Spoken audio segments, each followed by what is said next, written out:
Oh man, she caught me drinking. And we need a video check and a sound check if anybody happens to be watching slash listening at this time. One would hope someone was.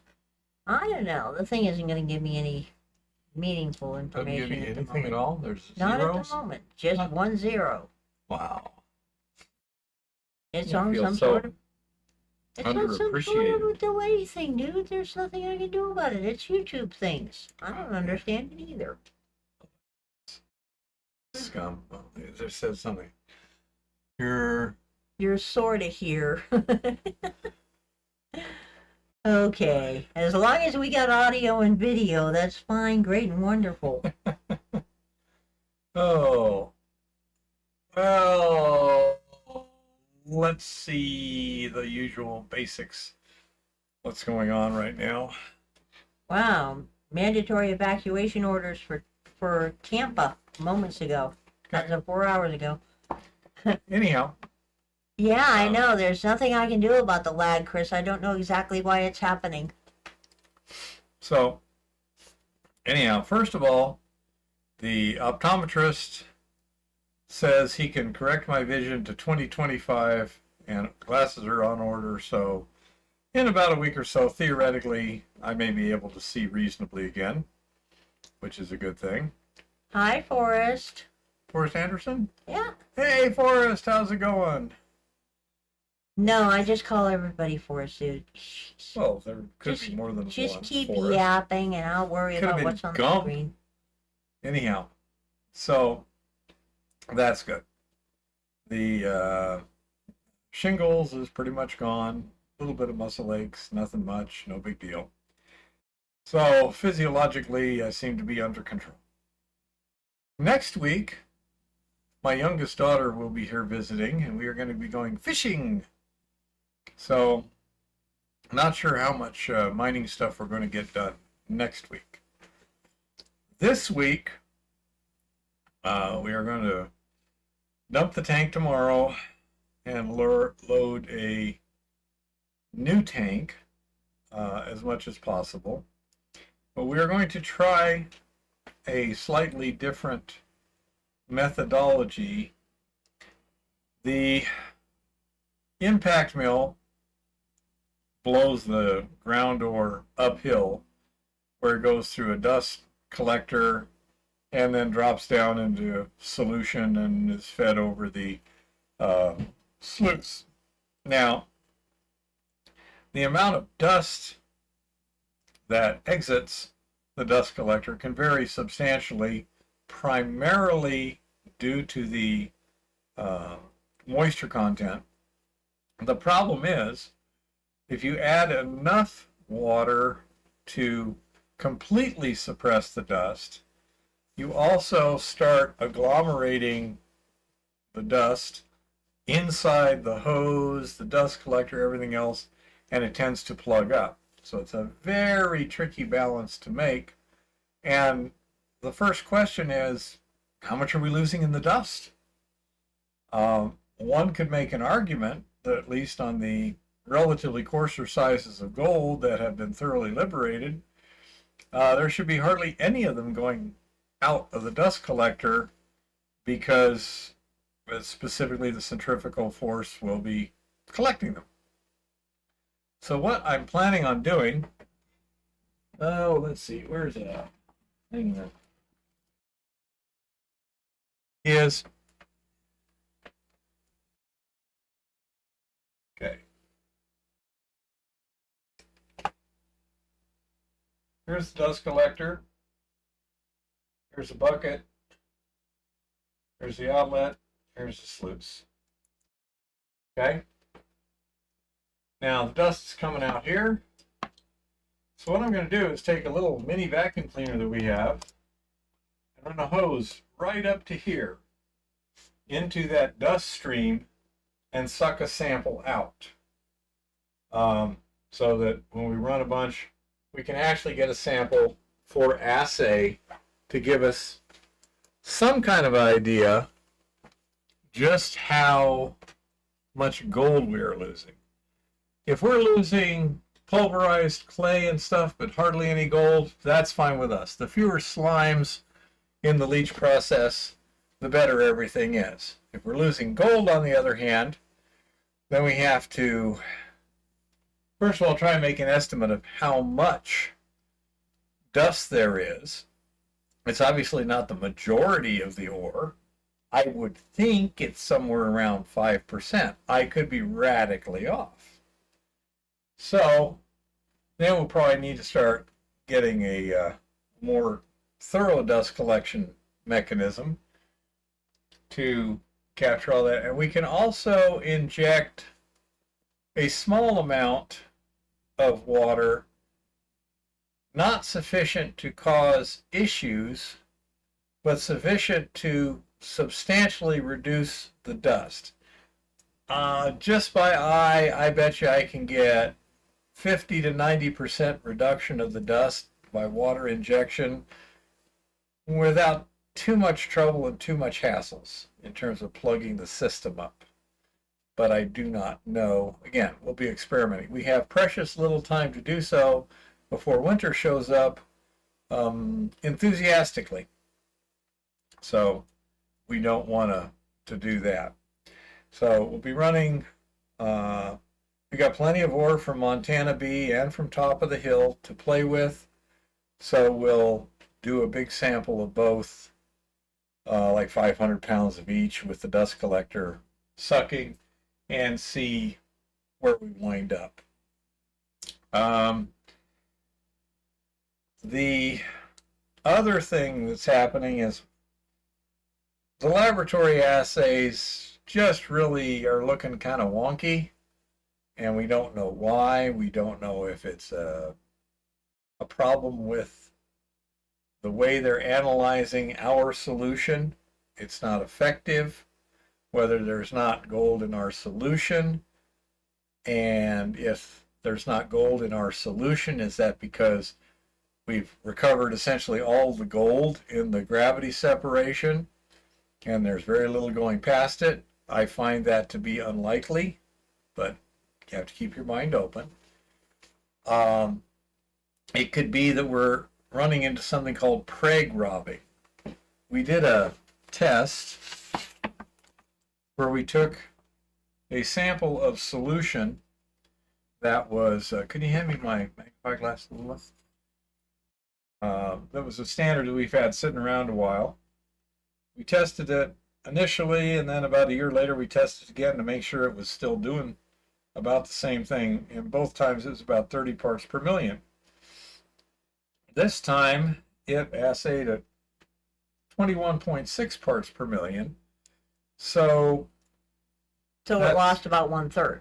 Either that or his analysis technique is having a 1/3 variability there for some unknown reason. Don't know. He calibrates with standards and stuff like that, but he's using, I believe, gold chloride as the standard, and perhaps the complexes that we're dealing with are not as amenable to the ICP analysis. Don't know at this point. He knows of no reason why it shouldn't work just fine. We took another sample of that material, the exact same liquid, and we mixed it with roughly 10% clay that we scraped up off of the surface of the pad, and shook it, let it settle, and shook it and let it settle, about once a day of stuff for about a week. And it went down to 16.7 parts per million. Now that looks like what's known as preg robbing. Something in the clay is grabbing the gold out of solution. That would be the most obvious answer. It could also be that something in the clay or the clay component is interfering with that analysis. Don't know yet. So what we're going to do is we're going to set something up here. We are going to take a rag. Oh, rag. Where'd you go? Rag. There we go. Anyhow, currently we have Here's our agitation tank. Here's the leach pad. Here's the pregnant pond. Hi, Francis. And then we have a number of totes. Right now we have a tote with about 600 liters of pregnant solution in it. We're going to dump this tank as it goes down into the pregnant pond. We're going to pump it, and we're going to get over 1,000 liters of solution in that tank. Not because we're going to use over 1,000, but because we are going to use exactly 1,000. And the pump itself can't suck the last little bit out of the tank. So we'll have a little bit extra to start so we can suck it down, get exactly 1,000 liters of solution. We're going to take that and pump it through one cartridge of fresh resin. Pull all the other cartridges out and then run that into another tote. Okay? So we got 1,000 liters. We will sample this one before we start with the resin. Then we will sample this one once all of the solution is through the resin. We're going to take multiple samples, of which we will archive a couple. We will take one of each sample, send it to the local lab for a complete analysis. Okay? We want complete metal assay to see what is being absorbed onto that resin. Then we're going to take this one cartridge of resin and move it over to the stripper, make a fresh batch of stripping solution,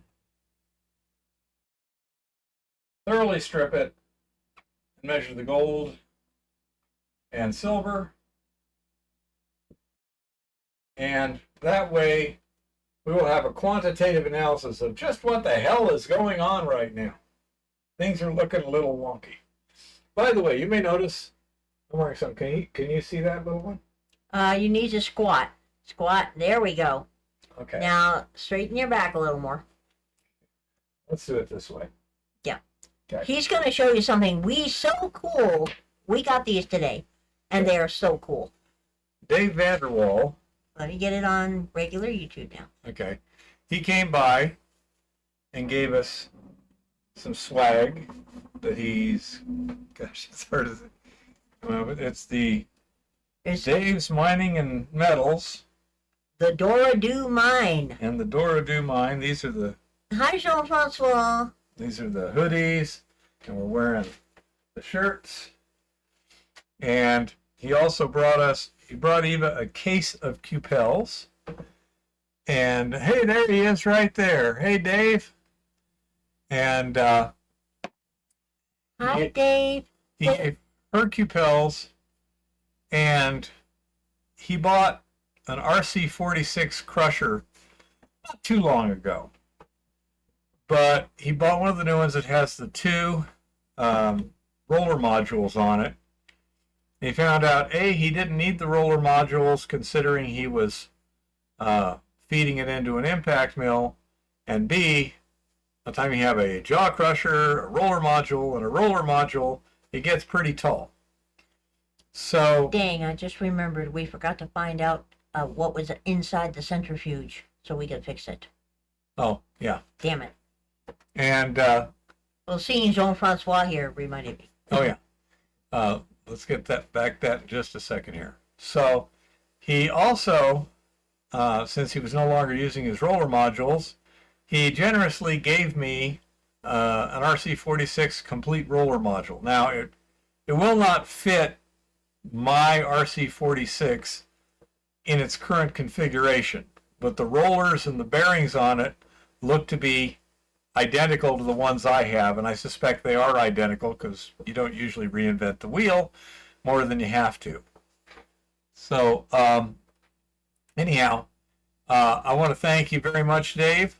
I kind of suspect the way things work in my life that I'm probably going to need a roller or bearings or something in the near future.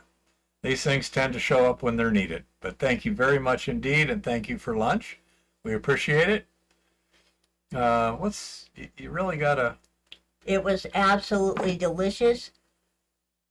And Jean-Francois says, a case of beer pleases some, a case of Cupels pleases others, to each his own. Well, obviously, Jean-Francois, in my world, anything that benefits my lab, since my lab has a budget of 0, and I have to contend with rodents and other weird stuff, anything that benefits the lab makes me very, very happy.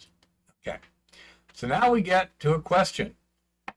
And this is why Jean-Francois, it reminded Eva. Maybe somebody knows. The centrifuge we're using, which we're borrowing from Lauren, it's got an issue with the drive. Motor's had for quite a while.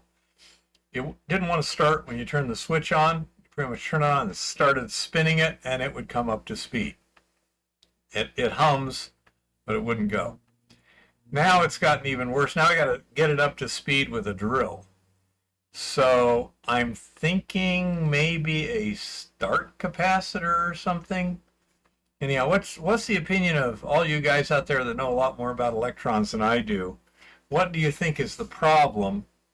And are we going to need to replace a motor or a start capacitor? Hi, honey bunny. What's your opinion on these things? I know I'm asking a lot considering I don't have the machine, a picture. And I don't think anybody drinks their beer out of Cupels. Nah, it would ruin the taste of the beer. And it would soak into the Cupel. Probably. You'd lose beer. No, this is an older centrifuge, and it's an inexpensive one, test tube size centrifuge. I mean, I'm thinking that maybe it's got a belt in there, and maybe the belt is... No, it's not a belt. It's a motor issue. Okay. It's the start mechanism of Jean-Francois says he feels shitty for not having sent you the centrifuges yet. Well, we don't know what motor size yet. We were going to take it apart the other day, and we both forgot. Yeah, we forgot. And Jean-Francois, I don't know yet whether they're brush motors, but we'll take it apart and get it on video. Yeah. That's it. I was just wondering. Honey says if it is a start capacitor, and Dave says it sounds like one to him, it's pretty simple repair. And Jean-Francois asks what brand. I really don't know at this point. I do not remember it. It's something... Yeah, something lab. It's brown, and yeah. Let me see if I can find one, and if I can, I'll see if I can put a... As usual, right now we're really busy. We're trying to do milling and mining in a 7-day work week. So this weekend we left on about midday Sunday, got up there, did some work. On Saturday we got our load completed, and then spent a little bit of time in the afternoon checking out another little mine over there. And when we came back Sunday morning, we had enough time. We really wanted to check out some samples, so we spent a little time crushing and with the RC46 and trying to get some hand panning done. And so we were thinking about, let's turn this thing upside down, check things out, etc., etc. But we just forgot it. I'll blame the right parietal lesion. I've got the ticket. I'm pulling it right now. Jean-Francois, as soon as we take pictures, I will send you one, because you can't do a reverse image search online when I don't have a picture. Yeah. It probably shows it somewhere. It'll have some kind of a nameplate on it that'll give us an idea. So I just forgot to look entirely. Honey Bunny got between 30 and 40 pounds of copper. Woohoo! Sweet. And yeah, Dave, it is a great question for Chris. He knows a lot about a lot of stuff, that's for sure. Yeah. That's it. So we'll try and remember to get that done this week and get it up on the internet there so y'all can take a look at it and give us your advice.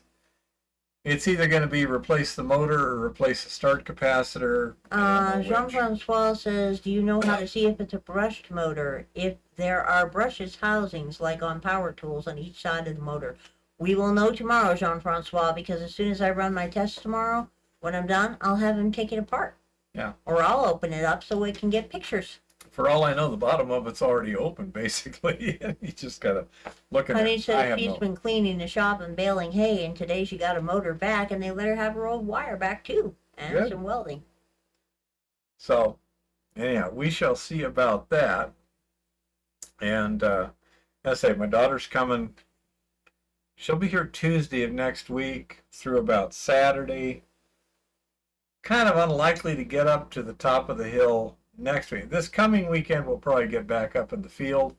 We're trying to do what we can before we get closed in by snow. It's that time of the year where suddenly snow will become a serious issue, but you never know when.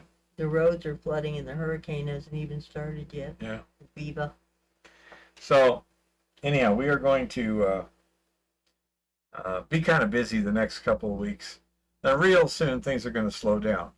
We want to get these tests done, and at least samples in hand before water starts freezing up. Honey says a brushed motor that is humming, typically you just need to replace the brushes, except that typically the commutator landings will be burnt pretty badly if it's not turning. Yeah. And Jean-Francois says AC motors don't commonly spin faster than 3600. Well, this centrifuge, I can tell you, has a 3600 speed on it. That's what it says. Yeah. It says it does 3600 RPM. Doesn't have any other settings. It's either on or off. Old. Yeah. So, I say, we shall see. We'll get it fixed.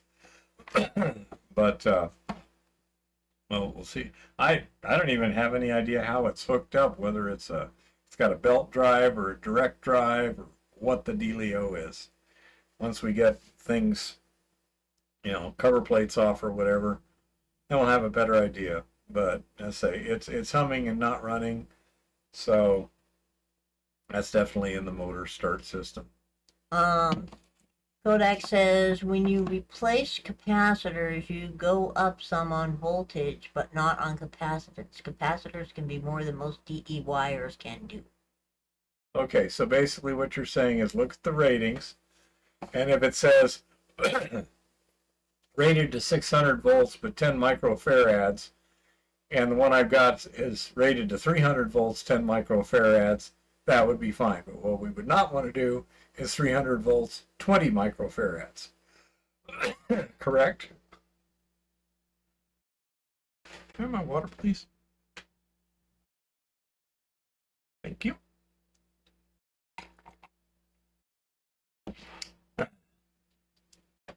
Unfortunately, Lauren is very busy right now. I'm sure he would be happy to help us out on this, but he's really got a lot of important work to do.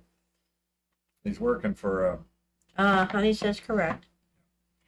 he's working for a mid-sized mining company that's got a number of projects locally here, and I don't know how much I at liberty to divulge, so I won't do anything. But could be some pretty interesting stuff in the future. Since it's I presume it's publicly traded. I'm not even sure about that. But assuming it's publicly traded or partly publicly traded, then they might want a little publicity. And being a world-renowned internet celebrity, I might be able to wangle a few tours or something. Honey says always match the capacitance. Okay. And yeah, the death toll in western North Carolina is higher, much higher than the news is saying. Trailer loads. Of course. Cadaver dogs, and some will never be found. Of course they won't. Oh, yeah. With that much For sediment. testing, just push type connectors. Seems like when you give details, I'm typing. Hard to do both. Yeah. Well, it will get fixed. I'm not sure exactly how, but it will get fixed. Yep. So anyhow, I say we have lots of stuff to do over the next few weeks until things freeze up. Jimmy Robertson. Hey, Hi, Jimmy. Speaking of Jimmy, say hi to the babies, and I have 2 baby blankets for them. I finished the baby blankets. Hiya, I got a man in Whitehall, saw you on Dave's and wants your help with the mill and your system that you're doing. I think it might be worth your time. Okay.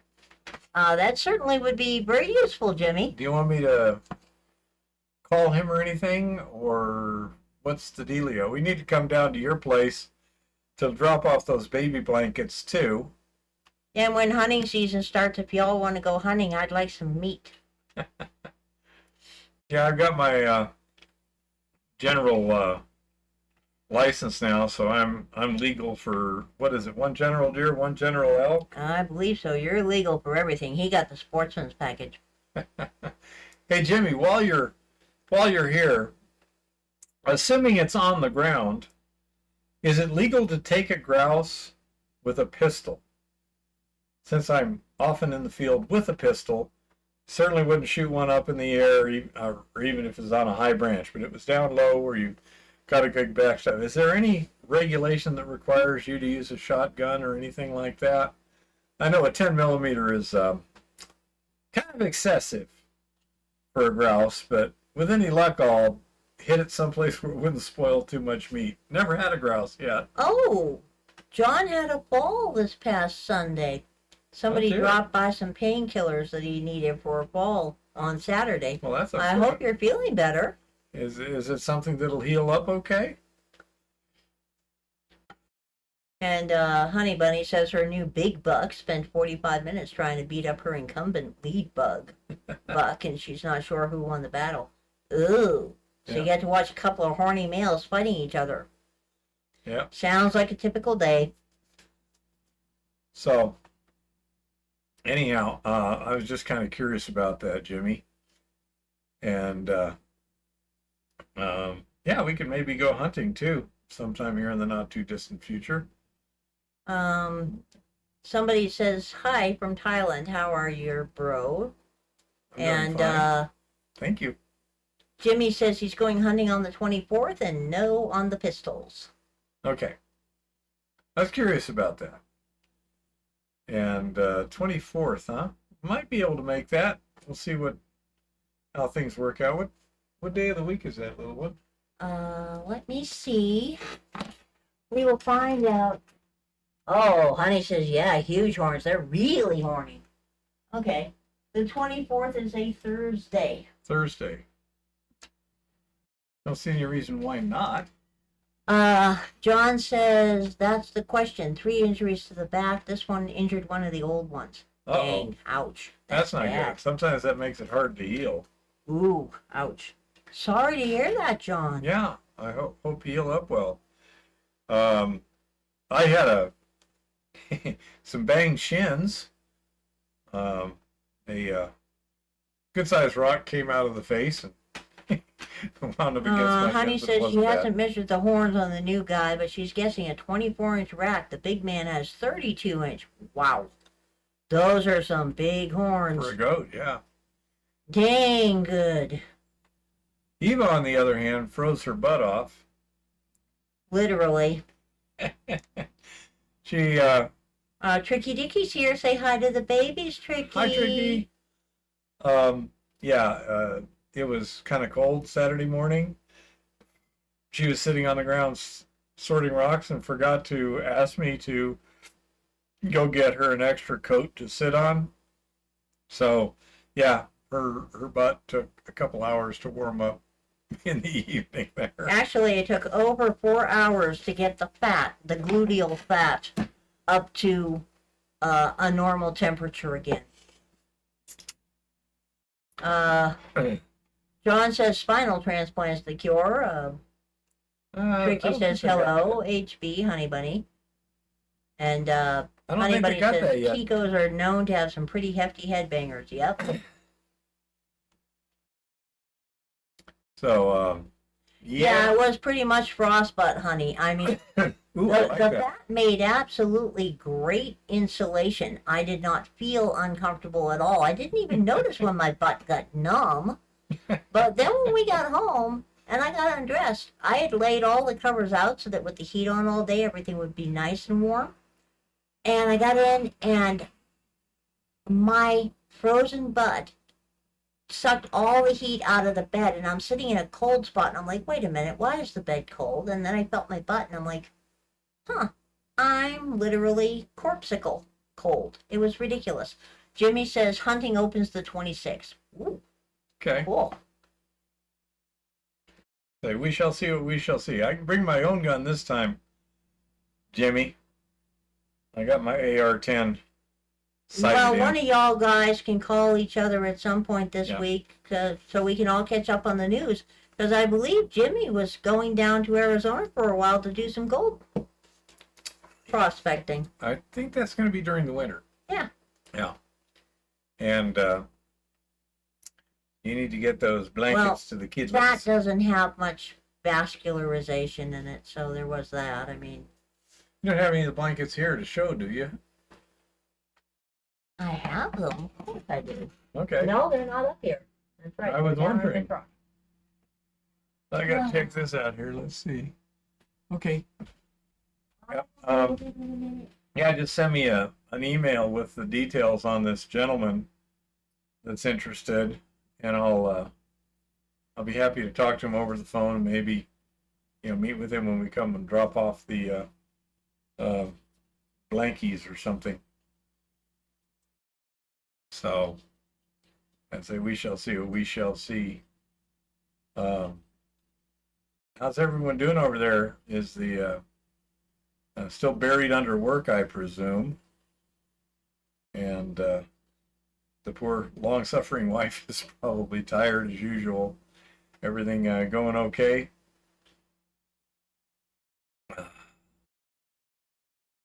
Oh, let's see. What do we got?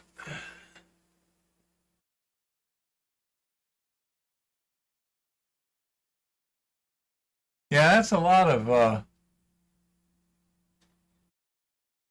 yes, I got the videos, Tricky. I haven't had time to look at them yet because my eye is so screwed up. I can't really watch videos right now very effectively.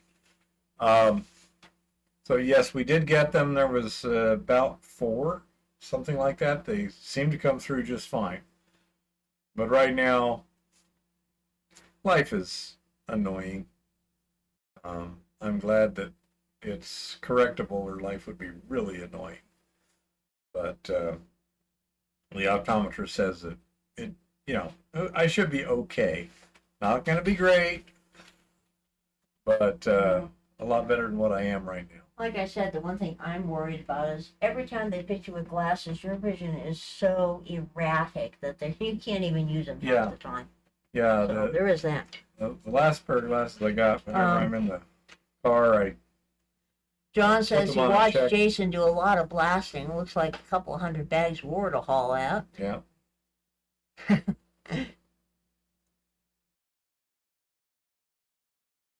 And yeah, I want to see Jason's latest videos, but I haven't had time to watch any kind of videos anyway. We've been pretty Too darn much busy to- over here. Busy enough that I've been getting up at dawn, okay? Jimmy says, yes, okay, you give me a call one evening when you can. And Tricky says, too much Write that sex down. makes you blind, apparently. Tricky, That's if not what my sex teacher told me. affected vision, positive or negative, his vision would be better than 20/20, as would mine. We're in no danger of going blind from that in this house. Not my preferred thing, but oh well. Anyhow, There. so let's say, well, John says Jason just shows that I like Placer. I like watching his videos. He goes to some pretty cool places, and he's got some really nice material. I'm to wondering work why with. he didn't look at setting up a high line, because I mean, it would be the he purpose. seemed to have an opening pretty close to the working face where you could see the landing down there. It's like, just set up a high line.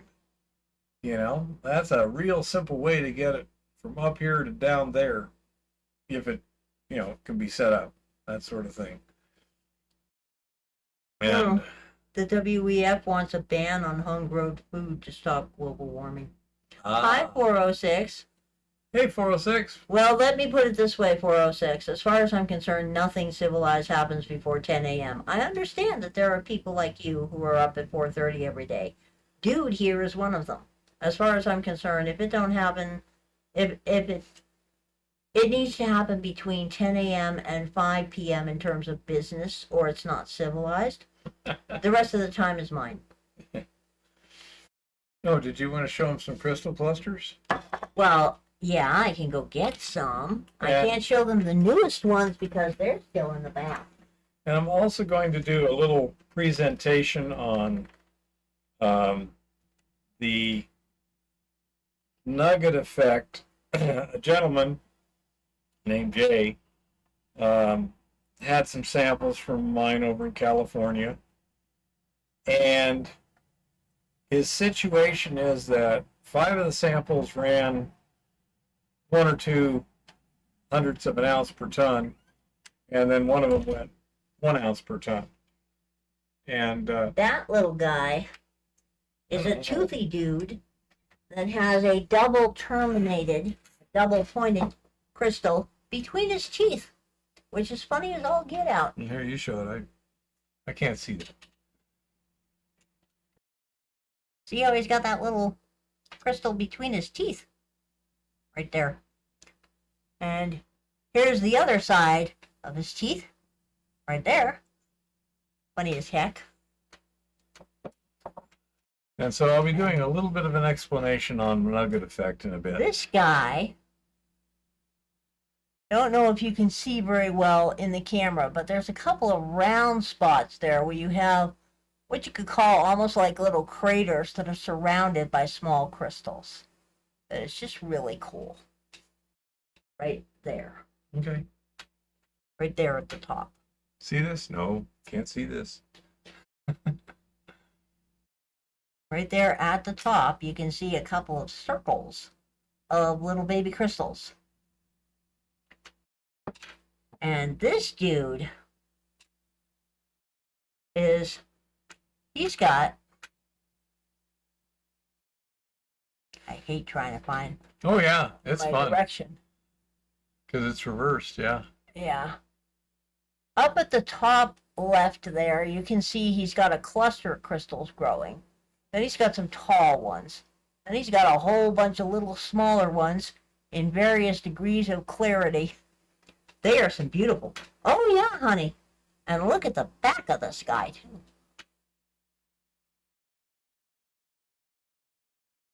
I mean, it's just fascinating all the different forms they take.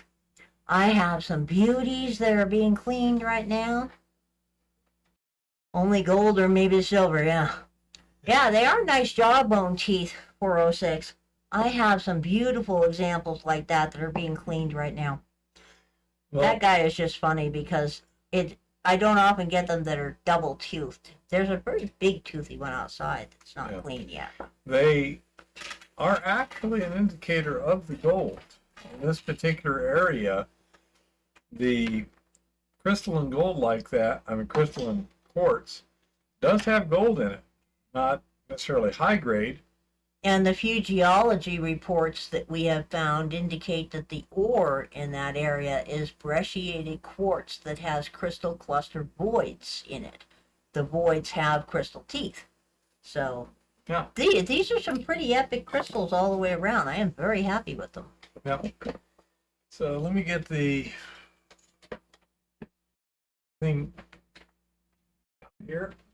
He's going to start doing his thing now. Did you want me to show those pictures from the gold pans first? Yep. Well, no, we'll do that right afterward. Okay. Okay. Well, then while you're drawing your thing, I'm going to put it on whiteboard, so remember to stand to the right or left or whichever direction. And I'm going to go get myself something to eat. Okay. Now, John says plug them into a wall socket and make gold.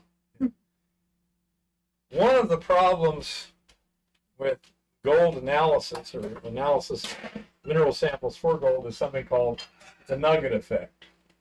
Okay. And what that is a reference to the fact that gold is valuable in very small quantities, but it comes in different sized particles. They're finite sized particles. If you have a solution, the particle size is atomic. You have atomic or molecular particles that are evenly distributed in the solution. Therefore, it's very easy to take one part of the solution, as long as it's well mixed, analyze it, and that tells you what the bulk solution is. This is not the case for rock samples.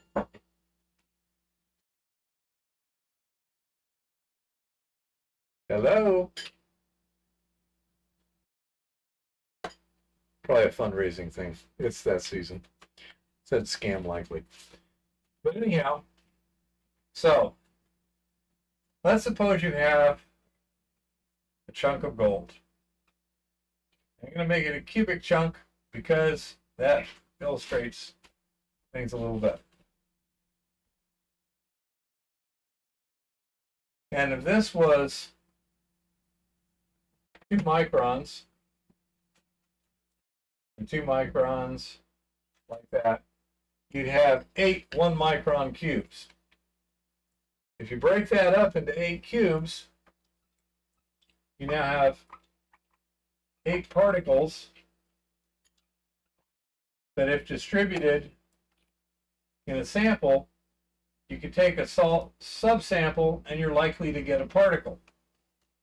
However, you can also very likely take a look at this subsample here, get 2 particles, and like that. What that means is, even with a concentration of X, you may get anywhere from 0 to 2X for a particular sample size. Fire assay is usually done with a 15 to 30 gram sample. That's a pretty small sample. Your gold better be pretty small. In the case of hard rock, that's quite often not difficult. It may be down in the microns. In the case of Montana B, 80% of the gold was less than 6.8 microns, 1/4 the size of talcum powder. Okay? That's pretty darn small. Therefore, it is distributed pretty evenly, and therefore, it's fairly easy to sample reliably with good predictable results. On the other hand, if it was coarser gold, taking the same thing here, and let's say it was in 1 particle instead of 8, and let's say it was right here, there's your little cube, you now have 1, 2, 3, 4, 5, 6, 7, 8 samples that are going to go zeros.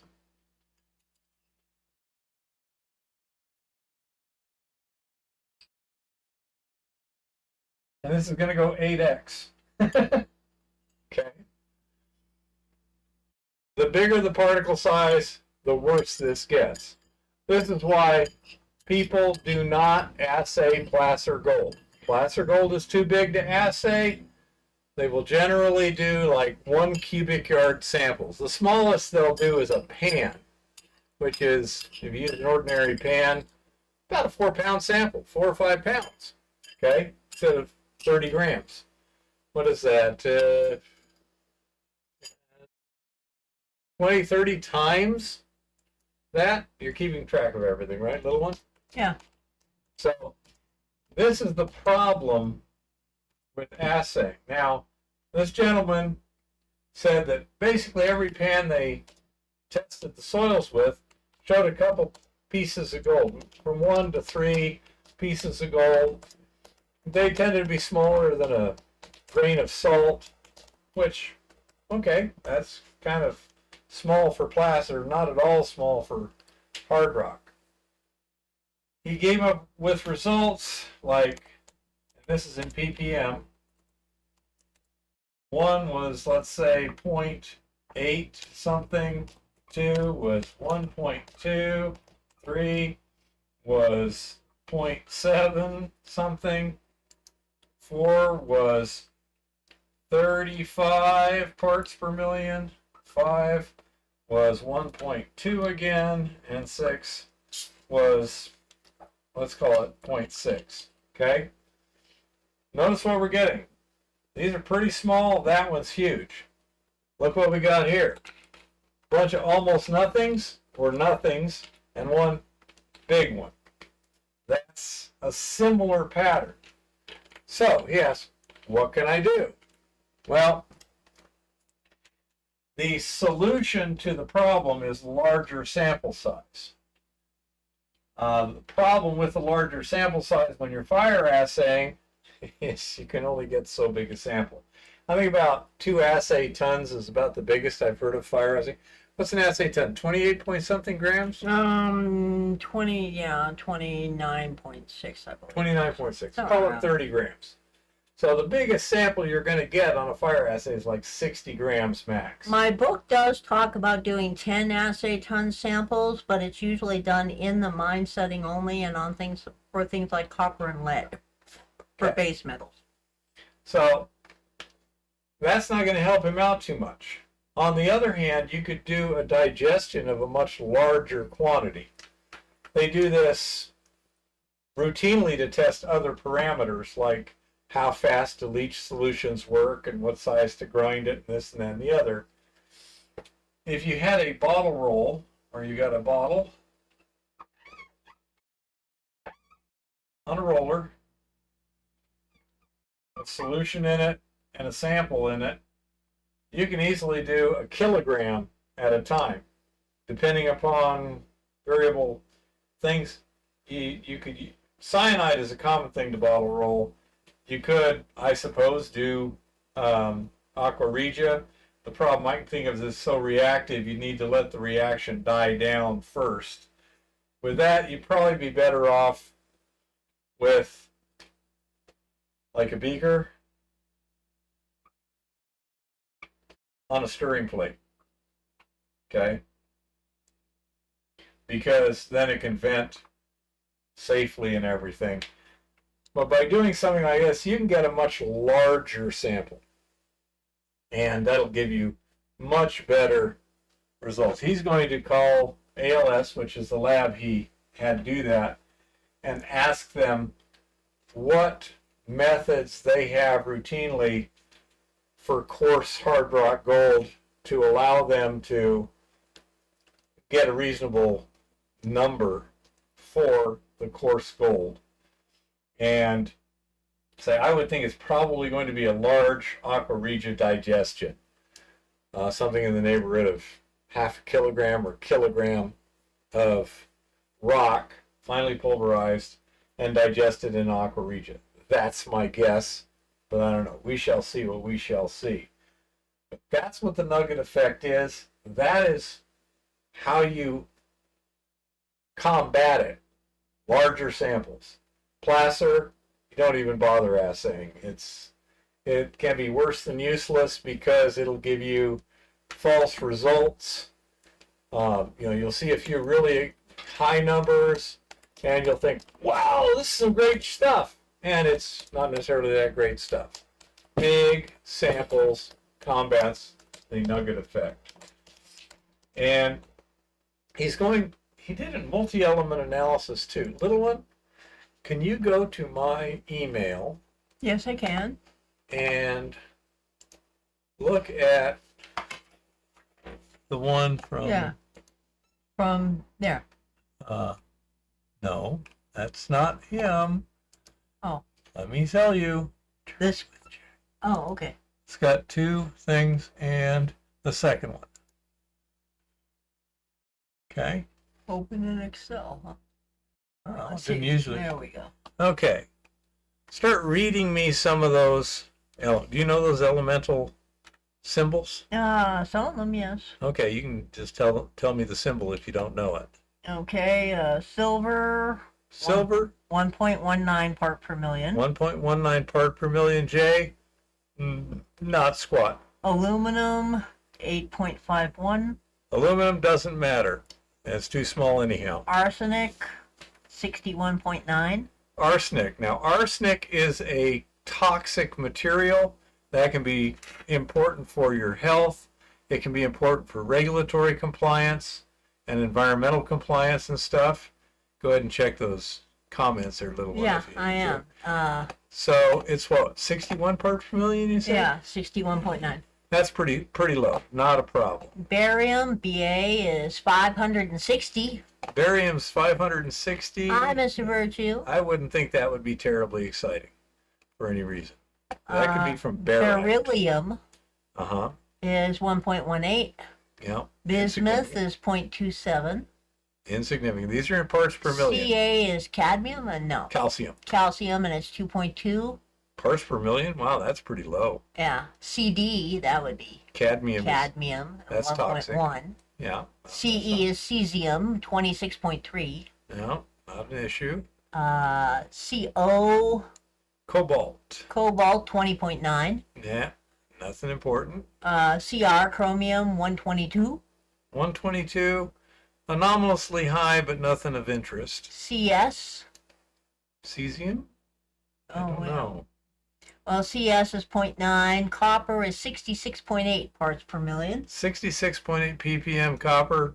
Sure it's parts per million and not percent? It says parts per million there. Okay. The iron right next to it, Fe, is percent, and it's 4.09. 4.09% iron. Okay. Gallium, I believe it is Ga, Yeah. is 19.45 parts per million. Nothing important. Germanium is 0.12 parts per million. Nothing important. HF, whatever that is, Hafnium. That's is 1.3. yeah. In, which I believe is indium, Indium, yeah. 0.07. No. Potassium, 1.8%. No. La, lanthanum. Lanthanium, I think. Lanthanum, 13.2 parts per million. Yeah. Lithium, 13.5. Parts Magnesium. per million, right? Yes. Okay. I will tell you. Not, the not percent. important. Yeah. Good night, Jimmy. We'll talk to you soon. Yeah. Take care. Magnesium is 2.05%. A little unusual. but nothing. Manganese is 1,045 parts per million. Mn.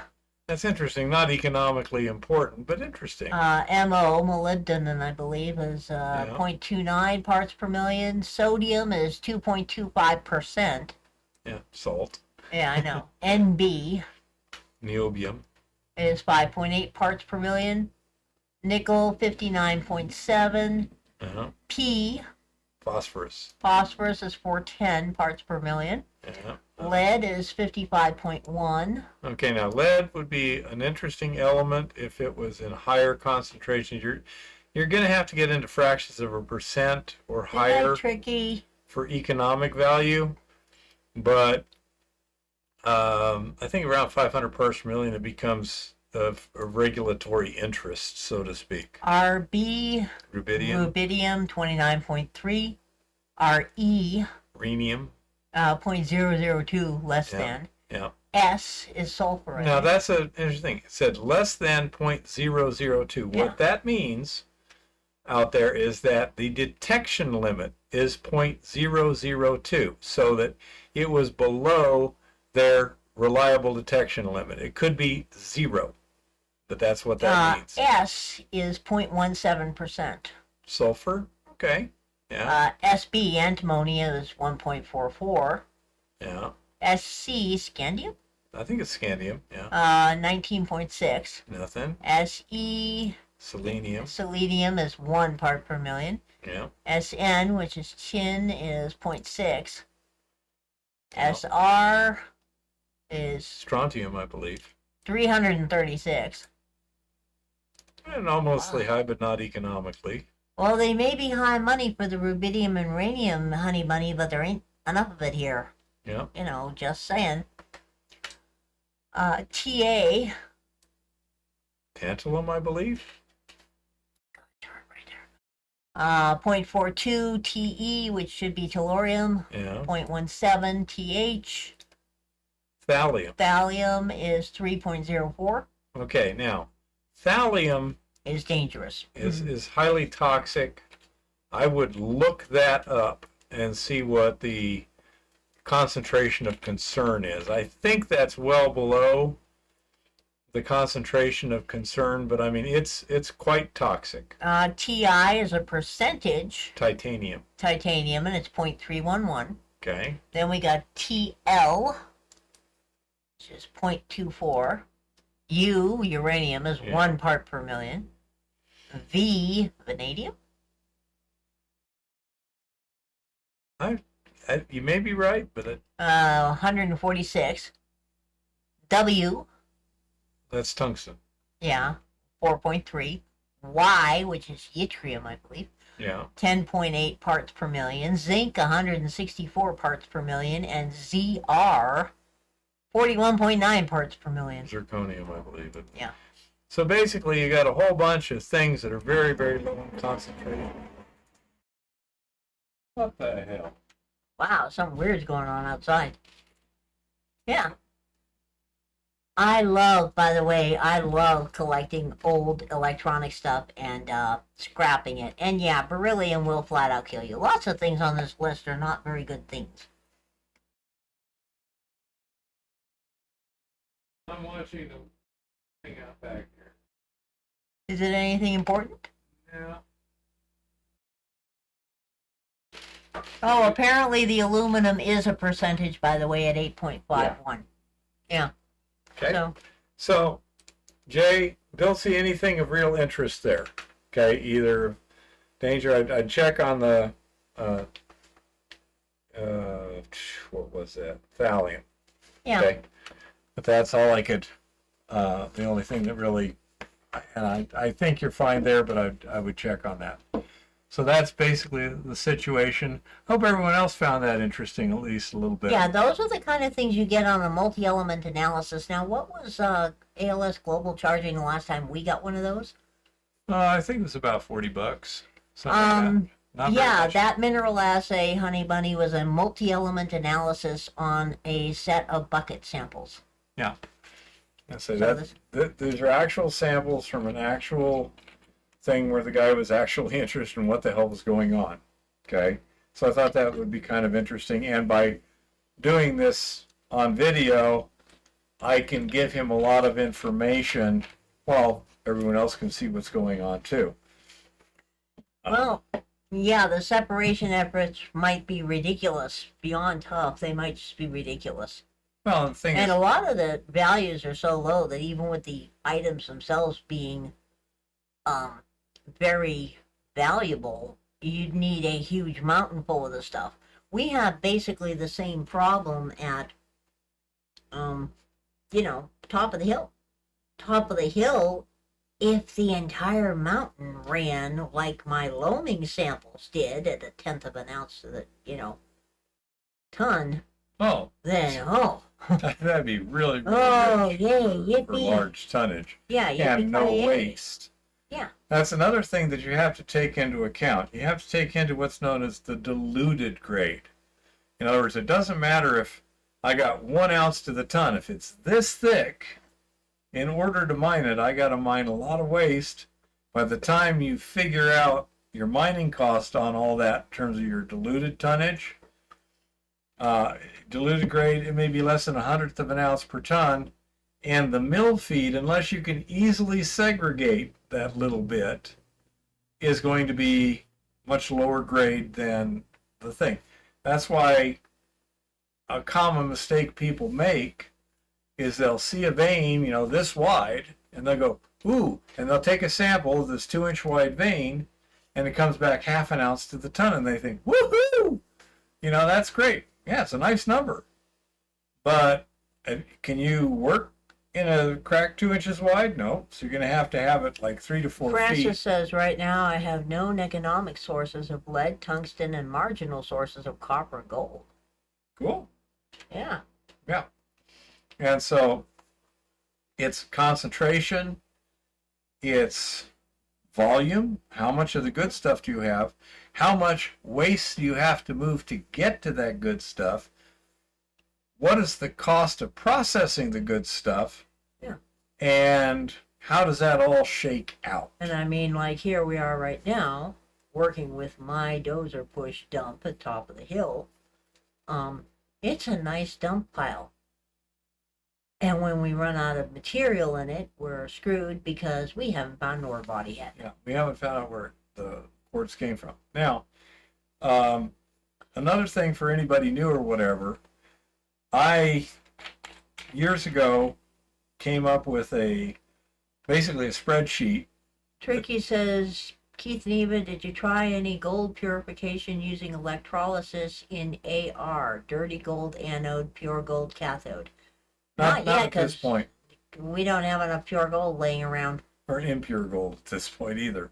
No, we haven't tried that yet. And so anyhow, I have a spreadsheet that is available. It's on this computer to find the path there.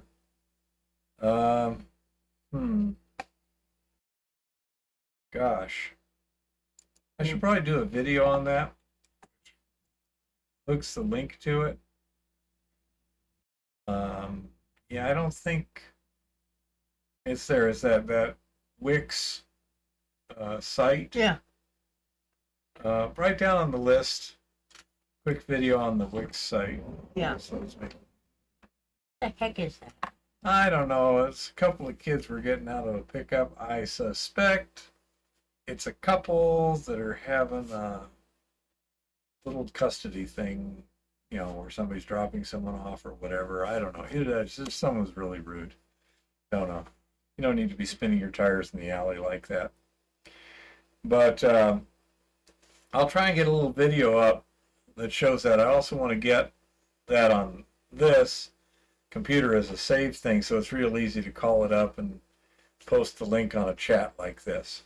What it is it's a spreadsheet designed so that you can do these kind of calculations easily. You just punch in the numbers and it'll give you the results. Everybody's discussing tungsten at the moment.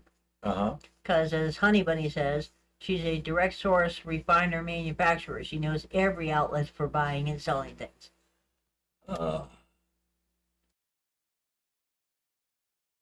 Anyhow, so that was the stuff for Jay there. And well, we have some pictures to show off too. oh, that's right. Now, with respect to sample size, we are working on a situation.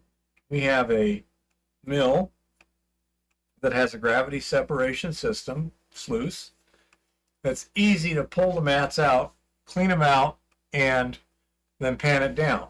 So we have a method to relatively easily do large samples.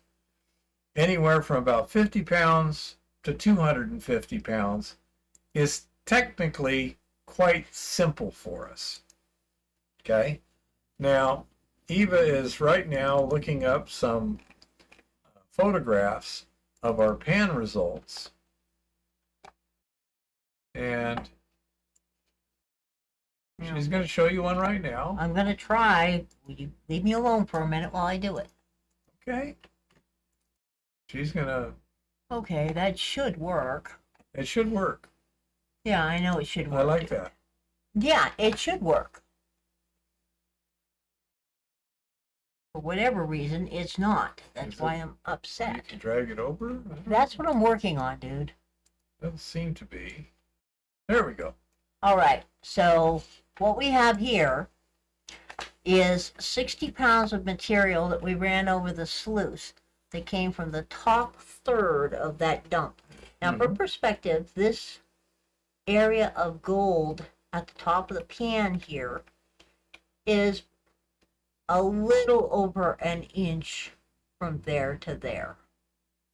From right to left. Yeah, inch and a half And or so. as you can see, we got quite a variety of sizes. And the way particle sizes. And the way I do my panning, I get the tail of the smallest sizes on the right side, and it increases in size all the way to the left.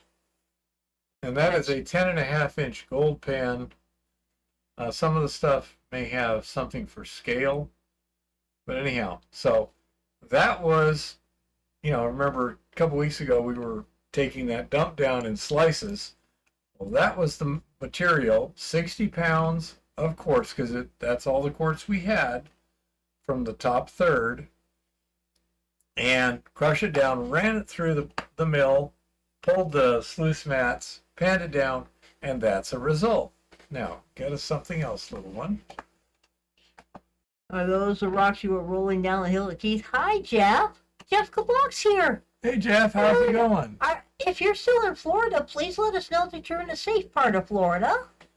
We're doing good, Jeff. Been trying to get a hold of you. Where are you at? Did you ever make it up to Montana? Sorry, I've been fighting with the hurricanes. We got slammed. I live in Tampa. Yeah. Wow. Tampa got an evac order, I heard. Yeah. That's some bad news, Jeff. Yeah. I've emailed you. Have your email changed or anything? Did you see any of the emails I sent you? Because I was wondering about that offer you made last season and what's going on there and what's going on with you. I was getting worried about you, because I didn't get a response to the Ryan email. says, in the house. And yeah, Dave, well, those particular rocks, I was not rolling down the hill at him. Those particular rocks, they came out of the top third of my dozer push, so they came from the biomat and a little bit of area below that. He kept missing them, and I kept grabbing them. And Tricky is discussing the best way to process circuit boards, which I would love a detailed explanation in a video on that myself. By the way, I got someone with 400 pounds of old X-ray film that's wondering if somebody wants to buy it off of him to process it. It's full of silver. Anybody got any clue as to how to process it? Dilute nitric was what Matt Tripp suggested.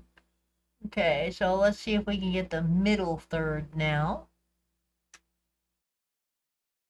This was our middle third sample.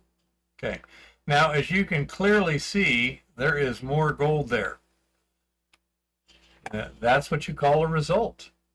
You can take a look at that. But you'll also notice if you great. take a look at that, that the gold in this one is a lot finer texture. There was a lot more variance in size in the top third. Yeah. We had a lot more coarse gold over here that was all chunky. And actually, when you looked at it under loop, you could see it was crystalline.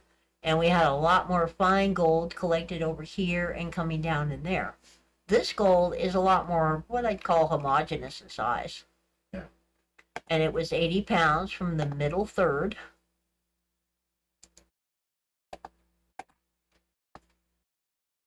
And I'm sure then, glad you're okay, Jeff.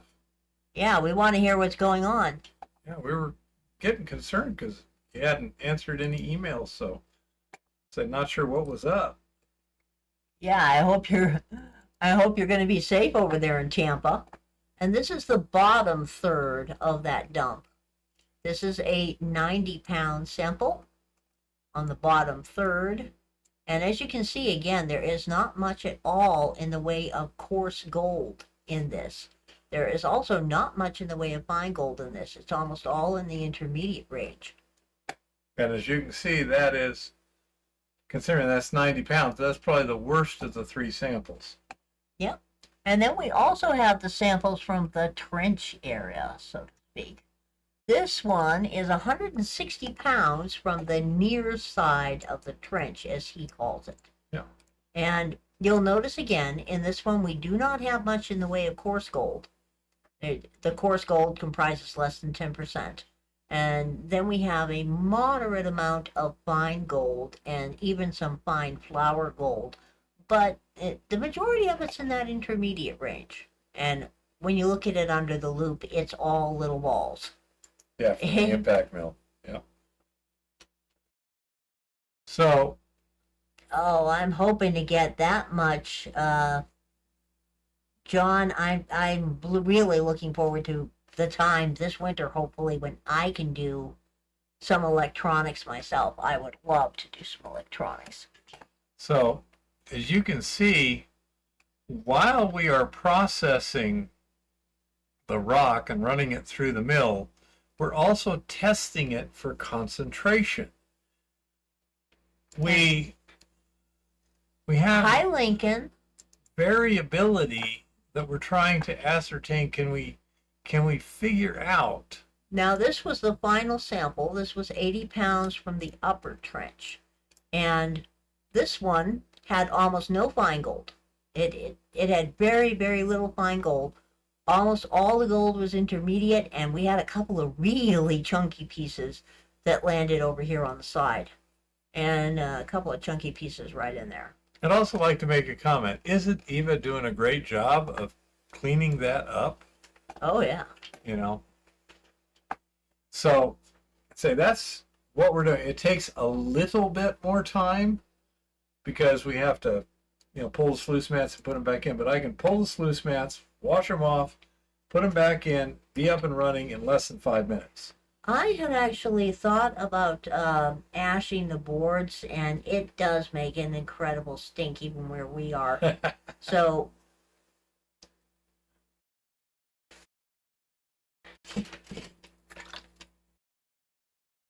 what I'm looking at doing around here is I'm looking forward to trying some glycine and oxidizers on electronic parts, just because, Brian's been doing it, and I want to find out how it's been.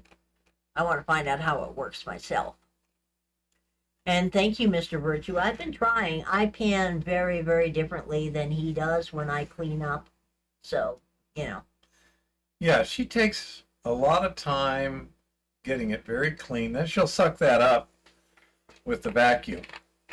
The same vacuum that we're going to use to collect. It was really annoying my OCD little soul. It was really annoying me when I would get 10 grams of material and it would only translate to a 4-gram bead because Yo-Yo over here doesn't clean the material very well.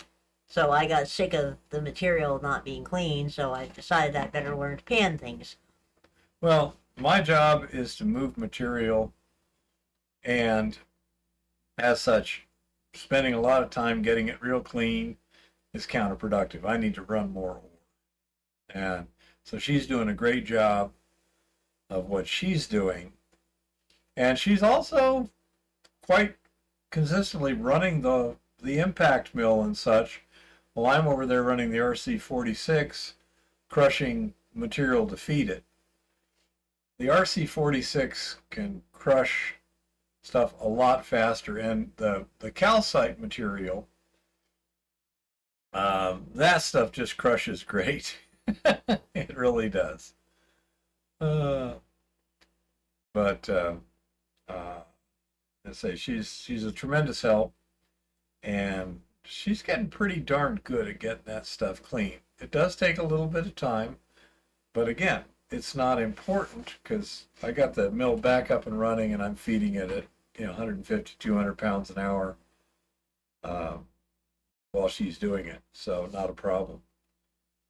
Okay, what's Kodak say there? And Honey Bunny. It says the harshest chemistry so far is hydrochloric acid and peroxide to get rid of the base metals. They're discussing doing circuit boards. Yeah. So, as I say, that's kind of what we're doing, and as you can see, because we have a setup, because we have a jaw crusher, because we have an impact crusher, because we have a sluice followed by a leach, it's easy for us to do a bulk sample. Now, I typically hand pan a 2-pound sample, which is a lot better than a 30-gram sample in terms of size. But the hand panning, even with my techniques, has a size limit probably in the neighborhood of 400 to 500 mesh. Below that, you're losing a lot of gold, and therefore you can't really trust the results. But it's something we can do real quick. You can take the RC46, jaw crush it, split it down.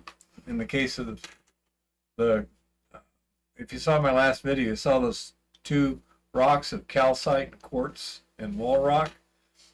From that boulder, we got another 4 buckets. We crushed them up, split them down to about a 1/4 bucket, pulverized that through the RC46 rolls twice, and then panned it. And it wasn't bad.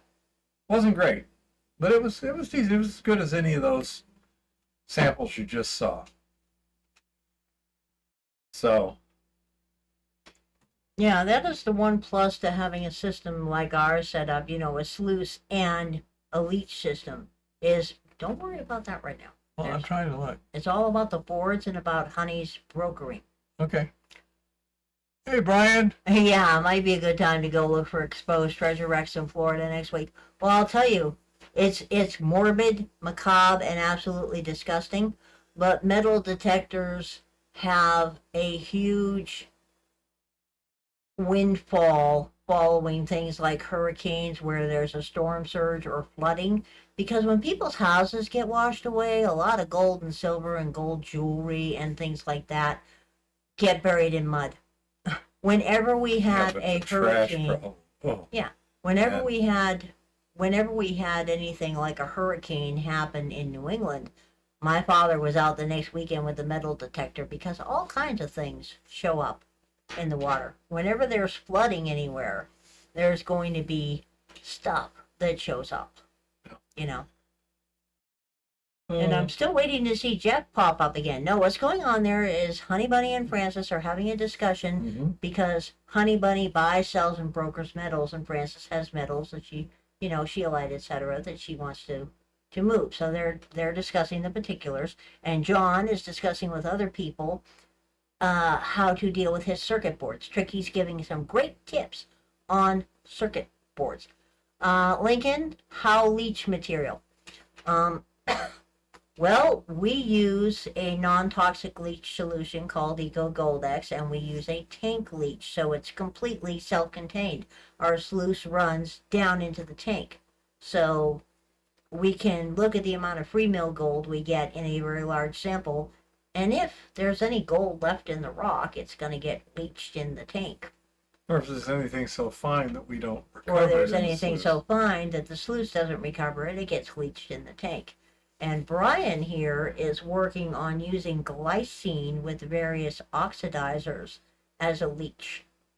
It appears to be about twice as fast as the Eco Goldex. Yeah, and it's, it's far faster than cyanide, and of course wouldn't be the permitting hassle. One wouldn't think so, as it's food grade.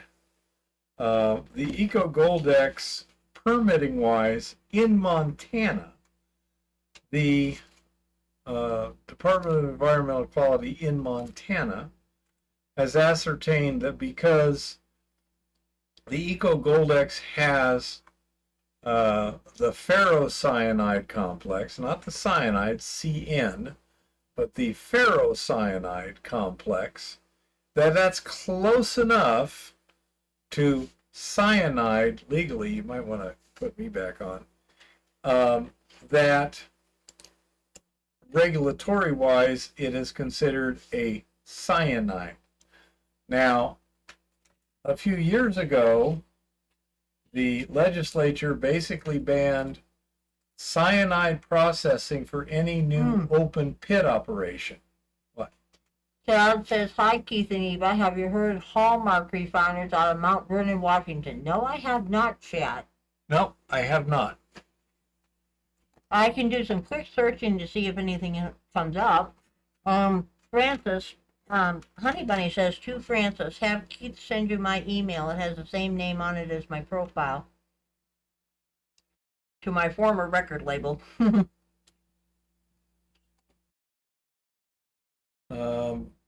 Francis, do you have my email? hardrocku@outlook.com. I'm putting it on here.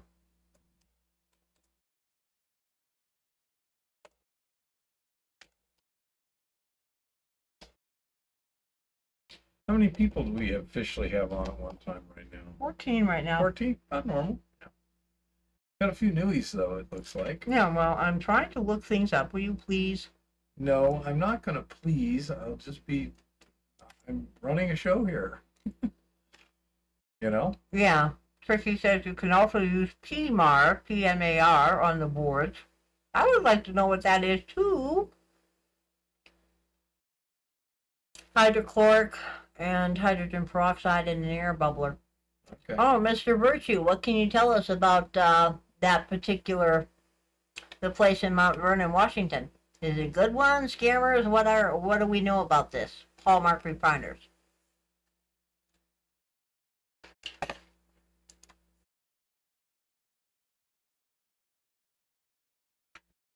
I never really negotiated too much actual deliveries with refiners, so I'm not an expert on that per se. Trixie says it's poor man's Aqua Regia. Okay. That's why it's PMAR, poor man's Aqua Regia. Okay. Makes sense. HCl for the CL and then some kind of oxidizer instead of nitric acid. Hallmark has commercial recycling services. It does say that.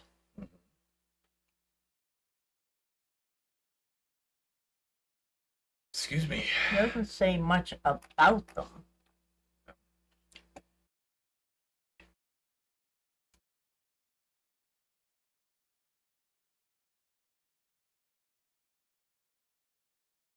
Well, Chad,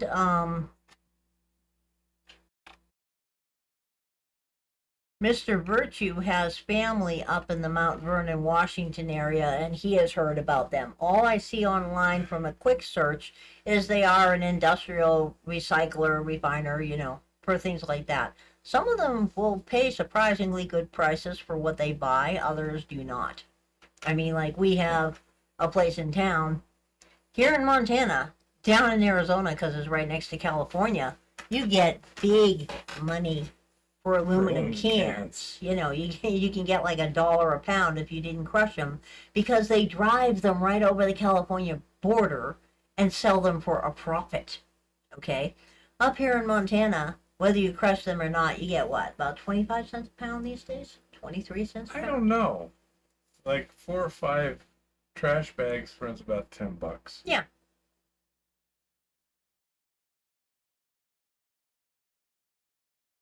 So, I say that's what we're looking at here is just a whole bunch of questions, not too many answers, but we're not sure when the weather's going to close down. Yeah. So we really need to keep that in mind. That is a major consideration. Want to get that 1,000-liter test done in the next week, because it's hard to know what's going to happen freeze thaw wise, but probably won't get into the hard freezing till mid to late November, where we actually have to shut the milling equipment down because we can't guarantee that the pipes aren't going to freeze and stuff like that. If it just gets down to 25 degrees overnight, not a big problem.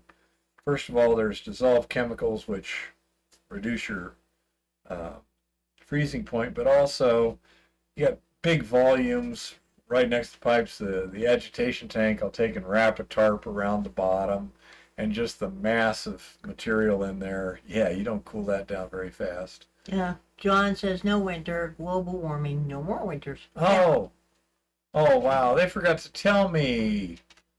Yeah. Man. How's the fishing going to be? We're going to have bass fishing up here then, instead of trouts? I hope it don't chase off the walleye. Walleyes are tasty. We're going to give it our best shot next week, me and my daughter. Oh. Well, I'm hoping you get some for me. Oh, we're going to give it our shot. We're going to go for the walleye. I'm sure we'll catch some trout, too, if anything's biting. But oh wow, this person says this is the first time I've seen native Floridians concerned about a hurricane. The weatherman began crying on the air. Really? Panic is palpable. Milton's system is worse than both Helene and Katrina. Oh, that's undesirable. It's very undesirable, and Jeff hasn't said anything else yet. Yeah. Hopefully he decides to email. Yeah, I don't know. You can check the email, see if he emailed anything. Yeah, he's probably pretty busy right now. Oh yeah, right now he's in Tampa. They're under a mandatory evacuation order. They're very, very busy right now with very, very important stuff. Oh yeah, I'm just hoping he gets back to us at some point.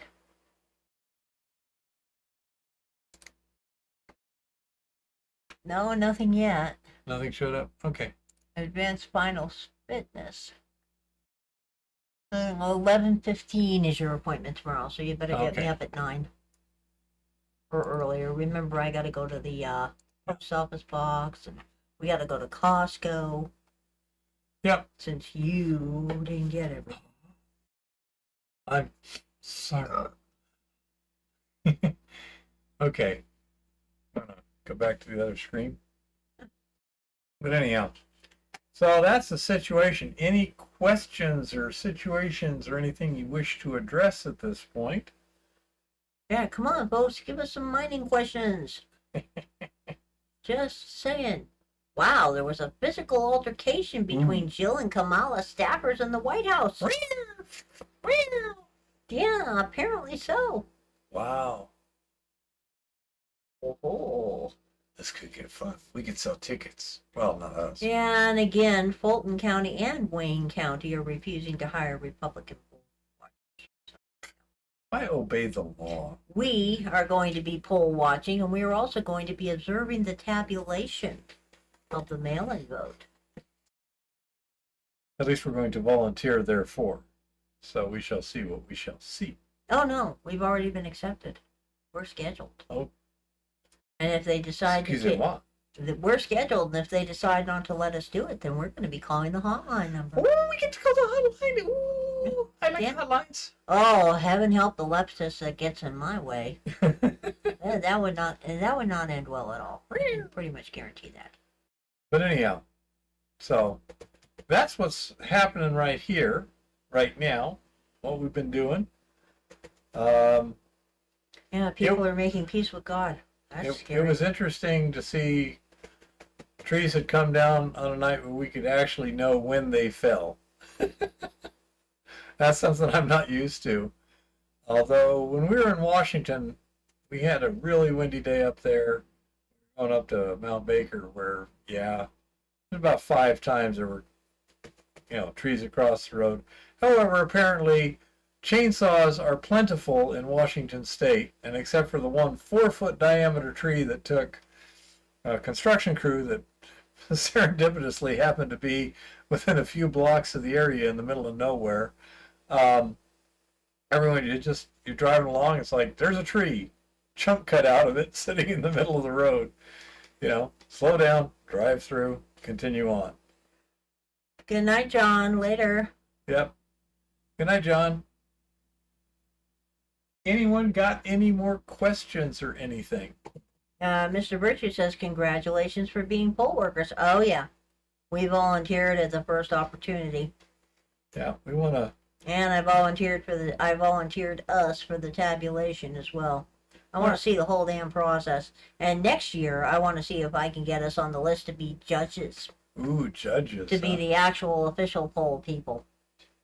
Wow. Order in the court. But anyhow, so we're doing what we can to do our part to try and make an honest and fair election. We have our preferences, but the important thing, I don't think this is going to happen, but this is what needs to happen, is we need an election result that virtually everyone agrees is the actual election result. If you have an election result that is mired in controversy, you have a lot of societal problems. And that is not helpful to anybody, except people who benefit from chaos and conflict. So, anyhow. Francis wants to know, do eddy currents work on gold particles? Yes, they can. I have never done it myself, but yes, they do work on gold particles.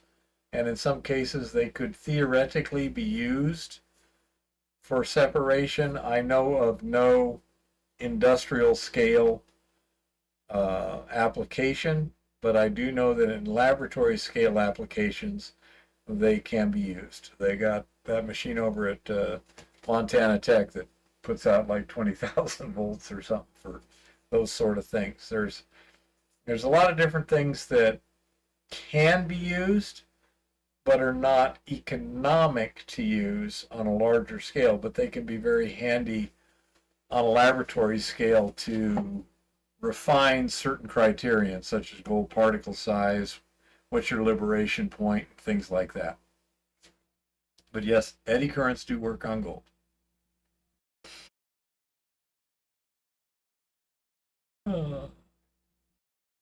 Yeah. Can an electrostatic current be applied to gold?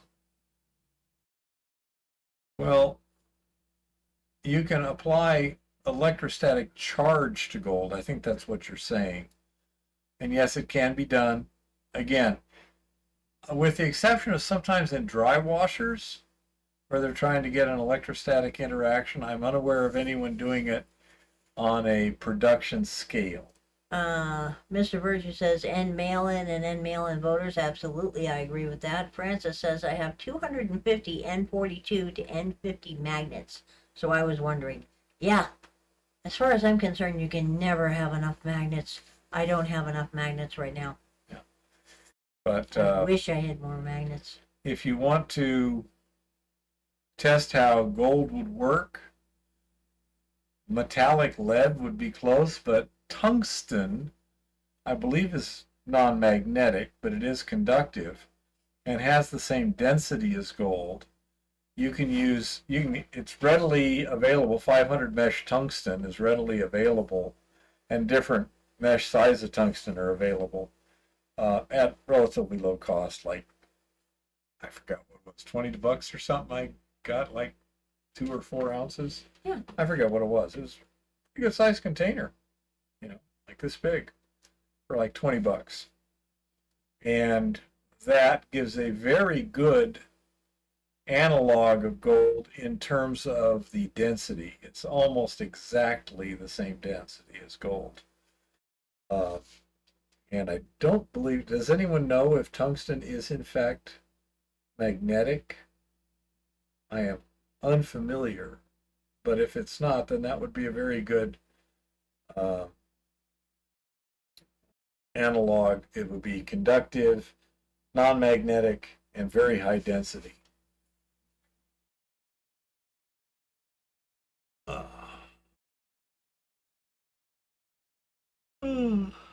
Thank you for the questions, Francis.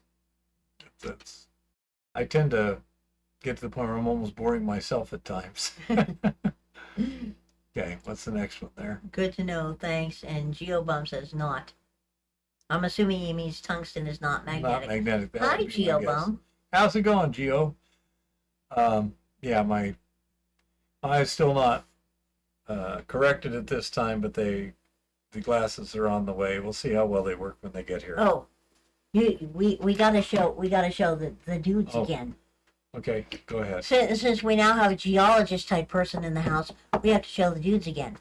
This little guy, as you can see, nice and toothy crystal with a double pointed one going sideways between his teeth. And on his backside, he also has teeth. He's a cute little dude.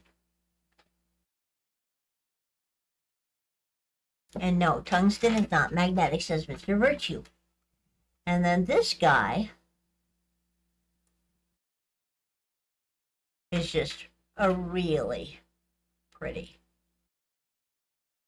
Up there in the top right-hand area are a couple of round spots that look kind of like eyes. Those are actually circles of crystals that are sticking up.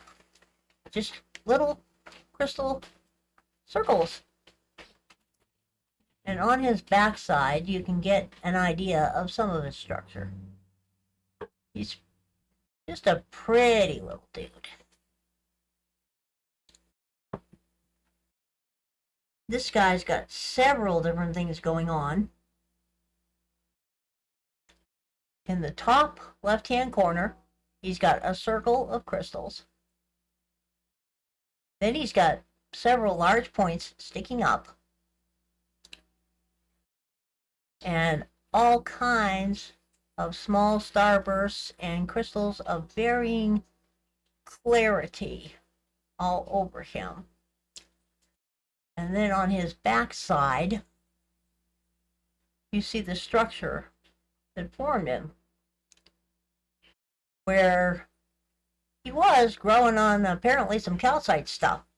And yes, they are gorgeous, GeoBum. You would not believe some of the stuff that I have hanging around here. I don't know if you saw it, but I also found only one of these guys, this amazing conglomerate dude. I mean, look at the size of the crystals in there. To put that in perspective, let's see if I can...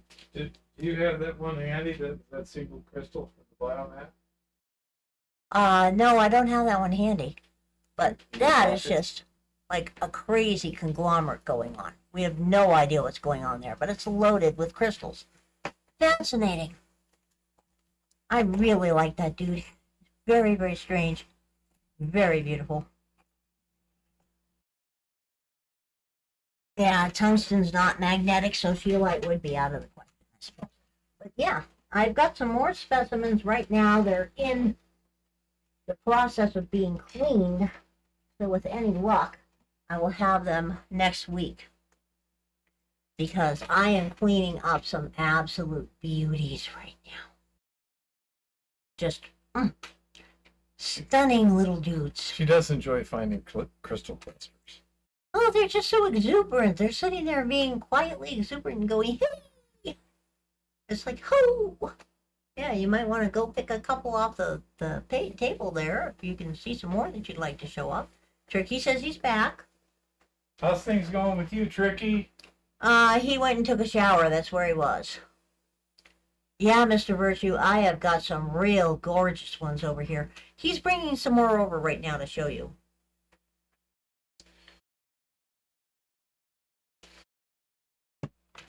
Now, I don't know if you can actually see in there, but if you take a look, in the middle of those crystal points that are sticking straight towards you, they look like stars. I mean, literally, they look like little star sapphires in there. It is bizarre.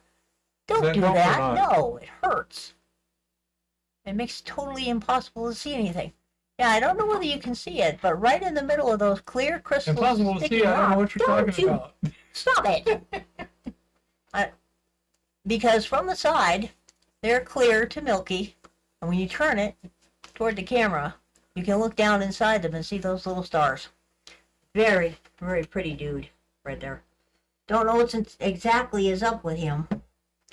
And this guy has some very interesting forms. He's kind of a porcupine-y dude. I call him an anemone, personally. But as you can see... Or of an urchin. More of a sea urchin, yeah.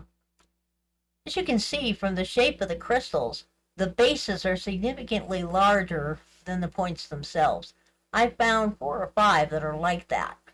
And in the front, as you can see, you have a whole collection of crystals that came together right there and made a nice little oddity in the front.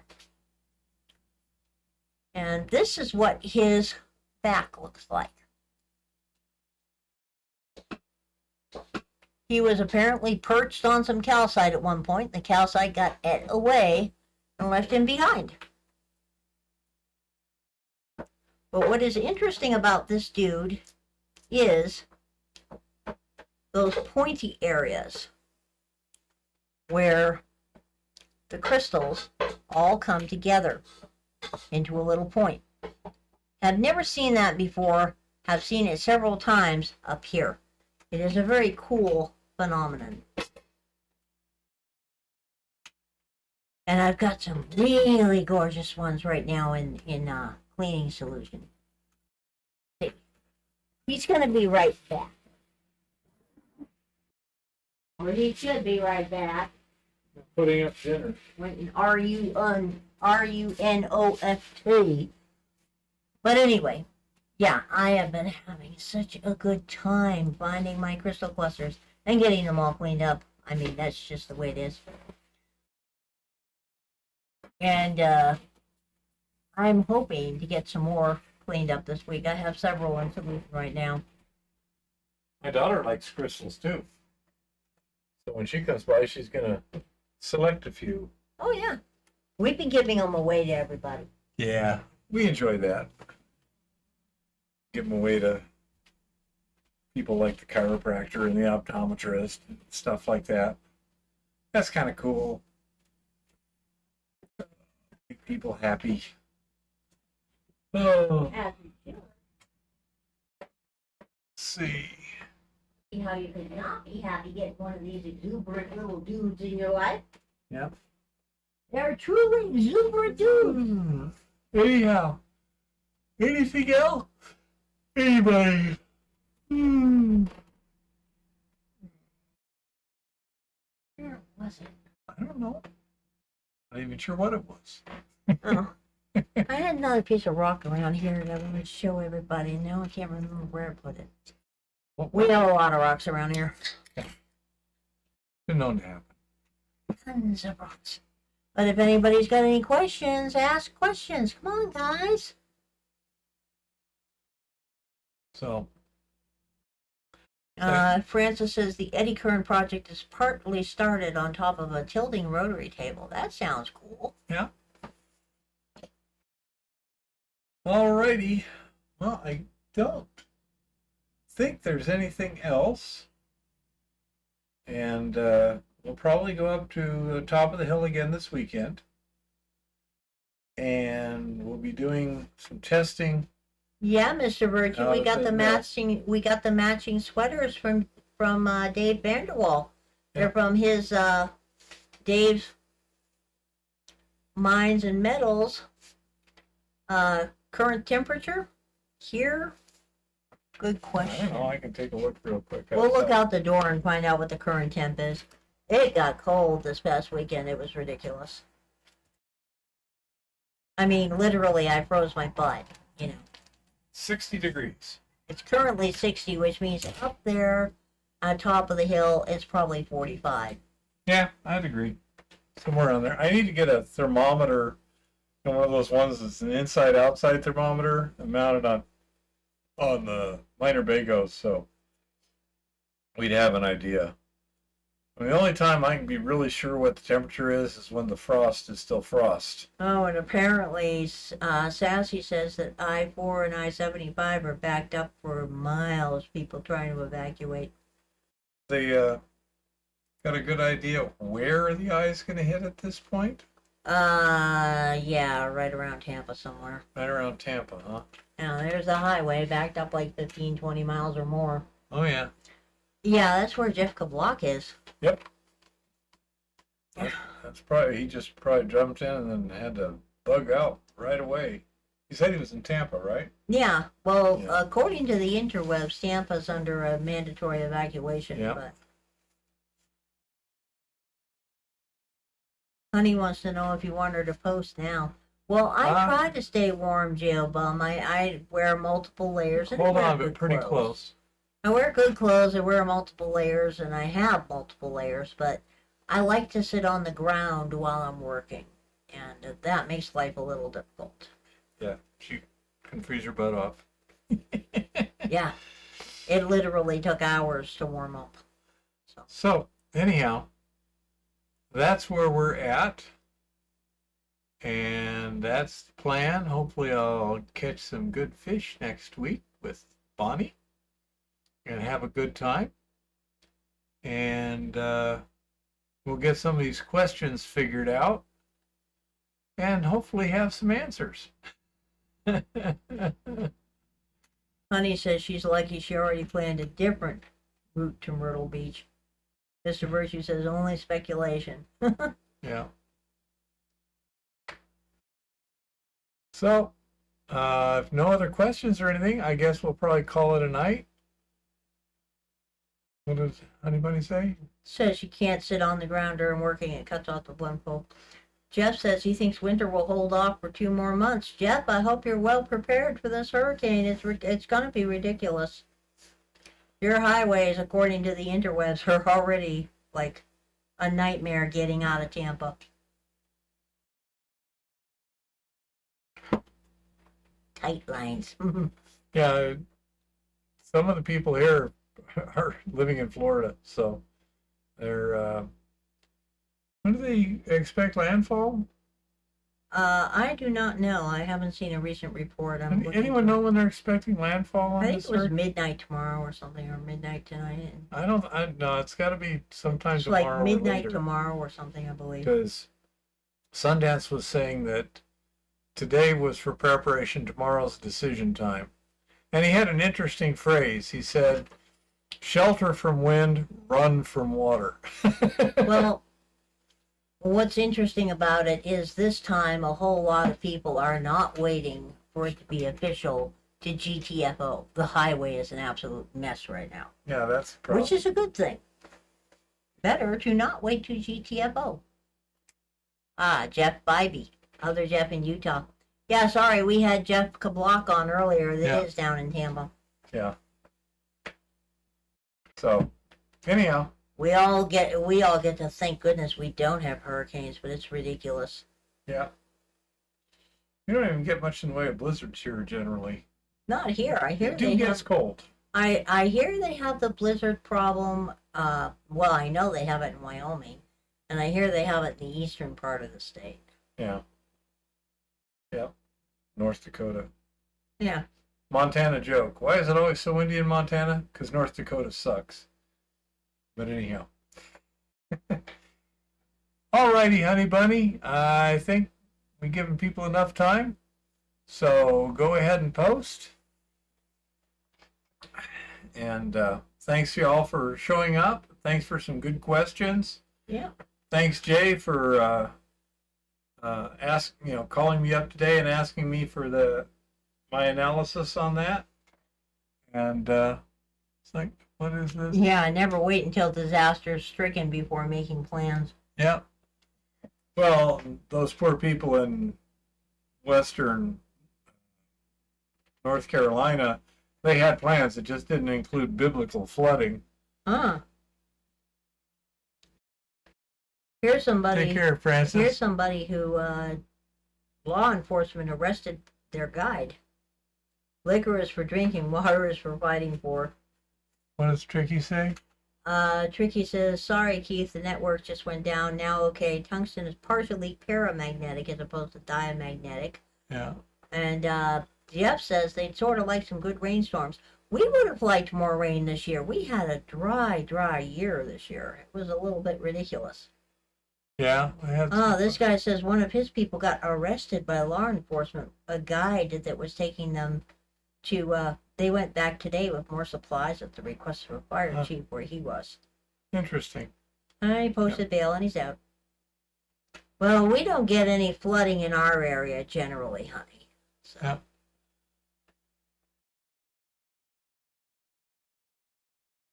Okay, everybody.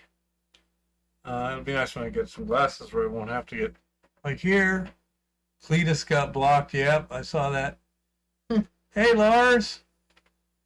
Did you just show up? Lars, you're late. What did Cletus do? Who's Cletus? Cletus McFarland was the guy with the helicopter that had to go pick up his son. Yeah, Cletus got blocked. It was ridiculous. Yep. Well, apparently people have gotten arrested, and the Cajun Navy posted videos of one of their locations where they got rotor washed by somebody. Yeah, Blackhawk came down. An unmarked Blackhawk. Blew some easy ups over, and 3 people got injured and had to go to the hospital. Yeah. They interpret it as being deliberate. I don't know, but if Blackhawk's got a heck of a rotor wash, you would think that those pilots Yeah, be you'd aware of think these they would have things. gone up before they turned sideways. No, you don't go up.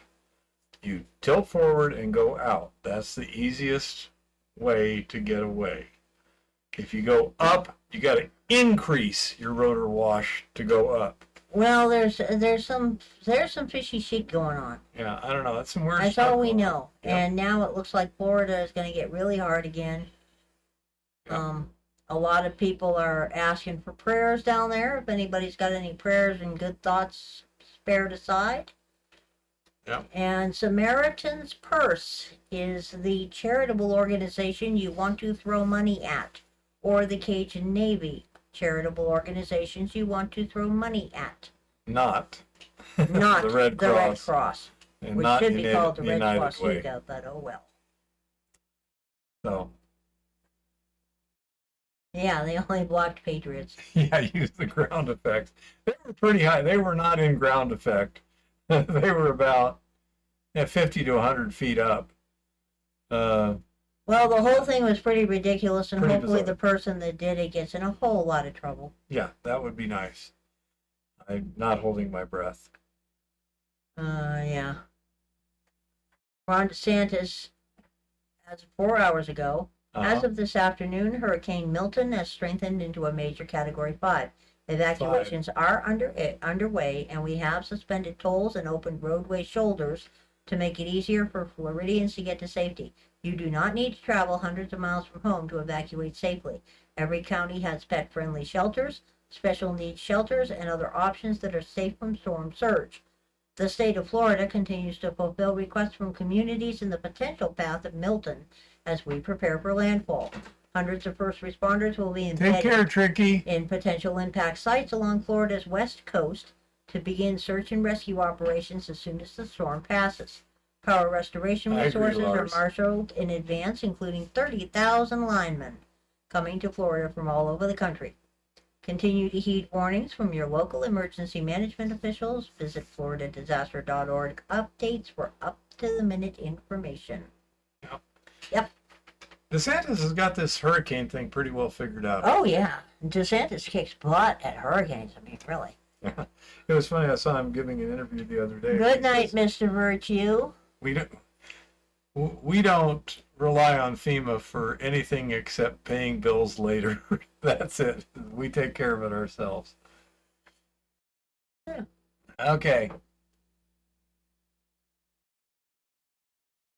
Okay, you guys take care. Post it, honey.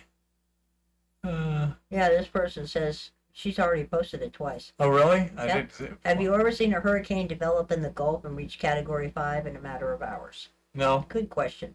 Yep. Good Okay. night, everyone. Happy prospecting and keep it safe out there. Rob Bob, y'all came really late. We're actually getting off now, but good night. And happy prospecting and keep it safe out there.